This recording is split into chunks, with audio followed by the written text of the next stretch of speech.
എല്ലാ പ്രിയപ്പെട്ട ശ്രോതാക്കൾക്കും ഹിയർ ദ സ്റ്റോറിയിലേക്ക് സ്വാഗതം. ഉമർ അൽ നുഅ്മാൻ്റെയും ഷേർഖാൻ്റെയും കഥ തുടരുന്നു. ഉമർ അൽ നുഅ്മാൻ നായാട്ട് കഴിഞ്ഞ് മടങ്ങിയപ്പോഴാണ് ഇബ്രീസ പലായനം ചെയ്ത വാർത്തയറിഞ്ഞത്. രാജാവിന് കഠിനമായ വ്യസനവും കോപവും തോന്നി. അദ്ദേഹം കാവൽക്കാരെ ശിക്ഷിച്ചു. വിവരമറിഞ്ഞ ഷേർഖാന് തൻ്റെ രാജ്യത്തെ താമസം അരോചകമായി. പ്രത്യേകിച്ചും പിതാവ് തൻ്റെ സഹോദരനെയും സഹോദരിയെയും കൂടുതൽ വാത്സല്യത്തോടെ ശ്രദ്ധിക്കുന്നുണ്ടെന്ന് കൂടി മനസ്സിലായപ്പോൾ ഷേർഖാൻ ദിനം പ്രതി നിരുന്മേഷനായി തീർന്നു. നുഅ്മാൻ തന്നെ അവസാനം മകൻ്റെ ആ വ്യാകുലതയുടെ കാരണമെന്താണെന്ന് ആരാഞ്ഞു. പിതാവേ, എനിക്ക് ഈ രാജ്യത്ത് ജീവിക്കാൻ വയ്യ. പല കാരണങ്ങളുമുണ്ട്. എന്നെ അങ്ങയുടെ അധീനത്തിലുള്ള ഏതെങ്കിലും പ്രവിശ്യയിലെ ഗവർണറാക്കിയാൽ മതി. ഞാൻ ബാഗ്ദാദിൽ നിന്ന് അകലെ എവിടെയെങ്കിലും കഴിഞ്ഞുകൊള്ളാം. മകൻ്റെ ദുഃഖം മനസ്സിലാക്കിയ പിതാവ് അയാളെ ഡമാസ്കസിലെ ഗവർണറായി അവരോധിച്ചു. ഷേർഖാൻ പിതാവിനോടും മാതാവിനോടും യാത്ര പറഞ്ഞു. ഡമാസ്കസിലെത്തിയ ഷേർഖാനും ഉദ്യോഗസ്ഥർക്കും അമീറുകൾക്കും ഗംഭീരമായ സ്വീകരണമാണ് ലഭിച്ചത്. നുഷ്അത്തിൻ്റെയും ദുഅൽ മക്കാൻ്റെയും വിദ്യാഭ്യാസ കാലം കഴിഞ്ഞു. രാജാവ് ഗുരുനാഥന്മാർക്ക് സമ്മാനങ്ങൾ കൊടുത്ത് പിരിച്ചയച്ചു. 14 വയസ്സ് പ്രായമായിരുന്ന ദുഅൽ മക്കാൻ സുന്ദരനും ധീരനുമായിരുന്നു. വിദ്യാസമ്പന്നനായ ആ കോമളകുമാരൻ ബാഗ്ദാദിലെ സ്ത്രീ പുരുഷന്മാരുടെയെല്ലാം കണ്ണിലുണ്ണിയായിരുന്നു. ആ ഇടെയാണ് ഇറാഖിൽ നിന്നും മക്കയിലേക്ക് പോകുന്ന ഒരു കൂട്ടം തീർത്ഥയാത്രക്കാർ ബാഗ്ദാദിലൂടെ കടന്നുപോയത്. തീർത്ഥയാത്രാ സംഘത്തെ കണ്ടപ്പോൾ ദുഅൽ മക്കാന് അവരോടൊത്തു പോകുവാൻ മോഹം തോന്നി. അവൻ കുട്ടിയാണെന്നും അടുത്ത വർഷം തന്നോടൊപ്പം മക്കയിലേക്ക് കൊണ്ടുപോകാമെന്നും പറഞ്ഞ് പിതാവ് അപേക്ഷ നിരസിച്ചു. ദുഅൽ മക്കാന് അത്രയും കാലം കാത്തിരിക്കാൻ ക്ഷമയുണ്ടായില്ല. അവൻ സഹോദരിയുടെ അരികിലേക്ക് ഓടി. പിതാവ് തൻ്റെ ആഗ്രഹം നിരസിച്ചുവെന്നും താൻ ഒളിച്ചോടാൻ നിശ്ചയിച്ചിരിക്കുന്നുവെന്നും മക്കാൻ നുഷ്അത്തിനോട് പറഞ്ഞു. അപ്പോൾ നുഷ്അത്ത് തനിക്കും മക്കയിൽ ചെന്ന് പ്രവാചകന്റെ ശവകുടീരം ദർശിച്ചേ തീരൂ എന്നായി.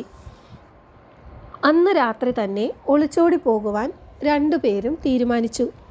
രാത്രി നുഷ്അത്ത് പുരുഷവേഷം ധരിച്ച് കുറേ പണവുമെടുത്ത് യാത്രയായി. കൊട്ടാരവാതിൽക്കൽ ദുഅൽ മക്കാൻ 2 ഒട്ടകങ്ങളുമായി കാത്തു നിൽക്കുന്നത് കണ്ടു. അവർ ഒട്ടകപ്പുറത്ത് പുറപ്പെട്ടു. അവരുടെ പലായനം ആരും അറിഞ്ഞില്ല. അവർ തീർത്ഥയാത്രാ സംഘത്തോട് ചേർന്ന് സസുഖം മക്കയിലെത്തി. അറഫാത്ത് പർവ്വതത്തിൽ കയറി കർമ്മങ്ങൾ നടത്തിയപ്പോൾ അവർക്കുണ്ടായ സന്തോഷം സീമാതീതമായിരുന്നു. തീർത്ഥയാത്രാ സംഘം പ്രവാചകന്റെ ശവകുടീരം ദർശിച്ചു മടങ്ങി. സഹോദരീ സഹോദരന്മാർ അബ്രഹാമിൻ്റെ വിശുദ്ധ നഗരമായ ജെറുസലേം സന്ദർശിക്കുന്നതിനു വേണ്ടി അവിടെ തന്നെ തങ്ങി. അവർ ഒരു യാത്രാസംഘത്തോടൊപ്പം ജെറുസലേമിലേക്ക് പുറപ്പെട്ടു. വഴിയിൽ വച്ച് ഇരുവർക്കും പനി പിടിച്ചു. നുഷ്അത്തിൻ്റെ രോഗം പെട്ടെന്ന് ഭേദമായി. പക്ഷേ മക്കാൻ്റെ രോഗം വർദ്ധിച്ചു വന്നു. ജെറുസലേമിലെത്തിയപ്പോൾ നുഷ്അത്ത് സത്രത്തിലൊരു മുറിയെടുത്തു. സഹോദരനെ അവിടെ കിടത്തി. മക്കാൻ ബോധശൂന്യനായി. സഹോദരി അരികിൽ തന്നെ ഇരുന്ന് ശുശ്രൂഷിച്ചു.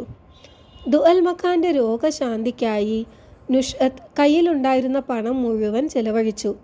മറ്റു മാർഗമില്ലാതായപ്പോൾ സത്രത്തിലെ ജോലിക്കാരൻ്റെ സഹായത്തോടെ വസ്ത്രങ്ങൾ ഒന്നൊന്നായി വിറ്റു. അവസാനം ഉടുതുണി മാത്രം അവശേഷിച്ചു. എന്ത് ചെയ്യണമെന്നറിയാതെ ആ കൊച്ചു സഹോദരി കരഞ്ഞുകൊണ്ടിരുന്നു. അല്ലാഹുവിൻ്റെ കൃപയാൽ മക്കാന് ബോധം വന്നു. നുഷ്അത്ത്, ഇപ്പോൾ എനിക്ക് ആശ്വാസം തോന്നുന്നുണ്ട്. നല്ല വിശപ്പും. കുറച്ച് ഇറച്ചി തിന്നാൻ തോന്നുന്നു. എന്തു ചെയ്യും?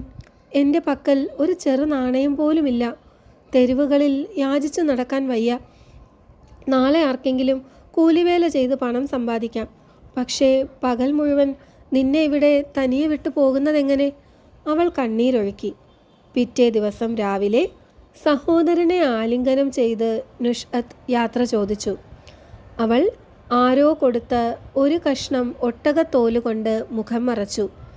മക്കാൻ സഹോദരിയുടെ വരവും പ്രതീക്ഷിച്ചിരുന്നു. സന്ധ്യയായിട്ടും അവൾ മടങ്ങിയെത്തിയില്ല. പിറ്റേ ദിവസം രാത്രിയായിട്ടും അവൾ തിരിച്ചെത്തിയില്ല. മക്കാൻ പരിഭ്രാന്തനായി. എന്ത് ചെയ്യണമെന്നറിയാതെ കുഴങ്ങി. വിശപ്പും ക്ഷീണവും താങ്ങാനാകാതെ അവൻ തളർന്നു. അവൻ ഇഴഞ്ഞിഴഞ്ഞ് വാതിൽക്കലേക്ക് നീങ്ങി. സത്രത്തിലെ ജോലിക്കാരനോട് തന്നെ എങ്ങനെയെങ്കിലും ചന്തയിലെത്തിക്കാൻ അപേക്ഷിച്ചു. അയാൾ അവനെ തോളിലിരുത്തി ചന്തയിൽ കൊണ്ടുപോയി. മകാനെ ജീർണിച്ച ഒരു പീടികയുടെ കോലായിലിരുത്തിയിട്ട് കാവൽക്കാരൻ മടങ്ങി. വ്യാപാരികളും വഴിയാത്രക്കാരും ആ ബാലൻ്റെ ദയനീയാവസ്ഥ കണ്ട് ചുറ്റും കൂടി. അവർ പണം പിരിച്ചെടുത്ത് അവന് ഭക്ഷണം വാങ്ങിക്കൊടുത്തു. പിരിച്ചെടുത്തതിൽ 30 നാണയം ബാക്കി വന്നു. അതുകൊണ്ട് എന്ത് ചെയ്യണമെന്ന് ആലോചിച്ചു. ഒരു വൃദ്ധൻ പറഞ്ഞു, നാം ആദ്യം ചെയ്യേണ്ടത് ഒരൊട്ടകത്തെ വാടകയ്ക്കെടുത്ത് അതിൻ്റെ പുറത്ത് കയറ്റി ഇവനെ ഖലീഫ അടുത്ത കാലത്ത് തുടങ്ങിയ ചികിത്സാലയത്തിൽ എത്തിക്കുകയാണ്. ഇനിയും താമസിച്ചാൽ അവൻ മരിക്കും. എല്ലാവർക്കും ആ നിർദ്ദേശം സ്വീകാര്യമായി. അന്ന് നേരം വൈകിയതുകൊണ്ട് പിറ്റേന്ന് അയക്കാമെന്ന് കരുതി അവർ ഗൃഹങ്ങളിലേക്ക് മടങ്ങി. മക്കാൻ കൺപോളയടയ്ക്കാതെ രാത്രി കഴിച്ചു കൂട്ടി.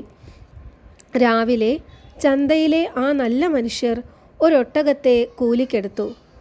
ഒട്ടകത്തിൻ്റെ ഉടമസ്ഥനോട് കുമാരനെ ഡമാസ്കസിലെ ആശുപത്രിയിൽ എത്തിക്കാൻ ഏർപ്പാട് ചെയ്തു. ഒട്ടകക്കാരൻ എല്ലാം സമ്മതിച്ചെങ്കിലും മനസ്സിൽ മറ്റൊന്നാണ് വിചാരിച്ചത്. ചാവാറായ ഒരുത്തനെയും കൊണ്ട് ജെറുസലേമിൽ നിന്നും ഡമാസ്കസ് വരെ പോവുക, എന്ത് വിഡ്ഢിത്തം! അവൻ മക്കാനെ ഒട്ടകപ്പുറത്ത് കയറ്റി പുറപ്പെട്ടു. കുറേ ദൂരം ചെന്നപ്പോൾ മക്കാനെ ഒരു സ്നാനമന്ദിരത്തിൻ്റെ അടുത്ത് അടുക്കി വെച്ചിരുന്ന തടിക്കഷ്ണങ്ങളിൽ കിടത്തി. വന്ന വഴിക്ക് തിരിച്ചുപോയി. വിറകെടുക്കാൻ വന്ന ആൾ മക്കാൻ്റെ അവശ ശരീരം കണ്ട് സ്വയം ചോദിച്ചു, ആരാണ് ഈ ശവശരീരം ഇവിടെ കൊണ്ടിട്ടത്? അയാൾ ജഡം എടുത്തു മാറ്റാൻ നോക്കിയപ്പോൾ മക്കാൻ ഒന്ന് ഞെരങ്ങി. ഹെടാ, ചത്തതല്ല, കറുപ്പ് തിന്ന് കിറങ്ങി കിടക്കുകയാണ്. എടാ കള്ളുകുടിയാ, കറുപ്പ് തീനി! അയാൾ ആക്രോശിച്ചു. വീണ്ടും ചലനമറ്റതായി കണ്ടപ്പോൾ അയാൾ സൂക്ഷിച്ചു നോക്കി. മീശ മുളയ്ക്കാത്ത ആഭിജാത്യം തുളുമ്പുന്ന മുഖമുള്ള ആ കുമാരനോട് അയാൾക്ക് അനുകമ്പ തോന്നി. കാര്യമറിയാതെ അവനെ അധിക്ഷേപിച്ചതിൽ പശ്ചാത്താപവും തോന്നി. അയാൾ ആ കുമാരനെ തോളിലേറ്റി വീട്ടിലേക്ക് കൊണ്ടുപോയി. ശുശ്രൂഷിക്കാനായി ഭാര്യയെ ഏൽപ്പിച്ചു. അവർ ചൂടുവെള്ളം കൊണ്ട് അവൻ്റെ കൈകാലുകൾ കഴുകിച്ചു. നല്ല കിടക്കയിൽ കിടത്തി. മുഖത്ത് പനിനീർ തളിച്ചു. ഷർബത്ത് കുടിപ്പിച്ചു. നല്ല കുപ്പായം ധരിപ്പിച്ചു. ആകപ്പാടെ കുമാരന് ഒരു സുഖം തോന്നി. ക്രമേണ ദുഅൽ മക്കാന് തല പൊന്തിക്കാമെന്നായി. അവനെ രക്ഷിച്ച ആ നല്ല മനുഷ്യനുണ്ടായ ആനന്ദത്തിന് അതിരുണ്ടായിരുന്നില്ല. അയാളും ഭാര്യയും അവനെ കഴിയും വിധം ശുശ്രൂഷിച്ചു. അവന് പതുക്കെ എഴുന്നേറ്റിരിക്കാമെന്നായി. ഇറച്ചിയും സൂപ്പും മറ്റും കൊടുത്ത് അവർ മക്കാനെ പൂർവ്വസ്ഥിതിയിലെത്തിച്ചു. സ്നാനമന്ദിരത്തിലെ ആ ജോലിക്കാരൻ്റെ അടുത്ത തീരുമാനം കുമാരനെ നല്ലതുപോലെ ഒന്ന് കുളിപ്പിക്കണമെന്നായിരുന്നു. ഒരു കഴുതയെ കൂലിക്കെടുത്ത് അതിൻ്റെ പുറത്ത് കയറ്റി അയാൾ തന്നെ അവനെ കൊണ്ടുപോയി കുളിപ്പിച്ചു. തൻ്റെ കയ്യിലുള്ളതിൽ ഏറ്റവും നല്ല വസ്ത്രങ്ങൾ ധരിപ്പിച്ച് നല്ല തലപ്പാവും നിറപ്പകെട്ടുള്ള തുണി കൊണ്ട് ഒരരക്കെട്ടും കൂടി ആയപ്പോൾ കുമാരൻ അതികോമളനായി. ഭാര്യ അപ്പോഴേക്കും വീടൊക്കെ വൃത്തിയാക്കി തുടച്ചിട്ടിരുന്നു. അതിഥിയുടെ ആരോഗ്യം തിരിച്ചു കിട്ടിയതിൽ ആ നല്ല ദമ്പതികൾ വളരെ സന്തോഷിച്ചു. നിങ്ങൾ ചെയ്ത ഉപകാരങ്ങൾക്ക് എങ്ങനെയാണ് നന്ദി പ്രദർശിപ്പിക്കേണ്ടത്? കുമാരൻ ചോദിച്ചു. അതൊക്കെ പോകട്ടെ, എനിക്ക് ഒരു കാര്യം അറിയണമെന്നുണ്ട്. ഉന്നത കുലത്തിൽ ജനിച്ചവനാണ് എന്ന് കുഞ്ഞിൻ്റെ മുഖം വിളിച്ചറിയിക്കുന്നു. എന്താണ് നിന്റെ പേര്? എവിടെ നിന്ന് വരുന്നു? എവിടെ നിന്നാണ് എന്നെ നിങ്ങൾക്ക് കിട്ടിയതെന്ന് ആദ്യം പറയൂ, എന്നിട്ട് ഞാൻ എൻ്റെ കഥ പറയാം. ഗൃഹസ്ഥൻ സംഭവം വിവരിച്ചു. ഏത് നഗരത്തിലാണ് ഞാനിപ്പോൾ? വിശുദ്ധ നഗരമായ ജെറുസലേമിൽ. മക്കാൻ തൻ്റെ ചരിത്രം മുഴുവൻ അയാളെ പറഞ്ഞു കേൾപ്പിച്ചു. സഹോദരിയെക്കുറിച്ചോർത്ത് അവൻ തേങ്ങിക്കരഞ്ഞു. എല്ലാം പറഞ്ഞെങ്കിലും മക്കാൻ താൻ രാജകുമാരനാണെന്ന സത്യം ഒളിച്ചുവെച്ചു. ഡമാസ്കസിലേക്ക് എത്ര ദൂരമുണ്ട്? കുമാരൻ ചോദിച്ചു. 6 ദിവസത്തെ യാത്ര വേണം അവിടെ എത്തിച്ചേരാൻ. എനിക്കങ്ങോട്ട് പോകുവാൻ വലിയ ആഗ്രഹമുണ്ട്. അയ്യോ, നീ വളരെ ചെറുപ്പമാണ്. തനിയെ പോവുകയോ? അത്ര നിർബന്ധമാണെങ്കിൽ ഞങ്ങൾ 2 പേരും നിന്നോടൊന്നിച്ചു വരാം. ആ മനോഹര നഗരം സന്ദർശിക്കുവാൻ ഞങ്ങൾക്കും മോഹമുണ്ട്. ഡമാസ്കസിലേക്ക് പോകുവാൻ അയാളുടെ ഭാര്യയ്ക്ക് ഉത്സാഹം തോന്നി. അധികം താമസിയാതെ അവർ വീട്ടു സാമാനങ്ങളും വിറ്റ് 50 നാണയം ഉണ്ടാക്കി. കഴുതയെ കൂലിക്ക് വാങ്ങി. അടുത്ത ഭാഗം നാളെ.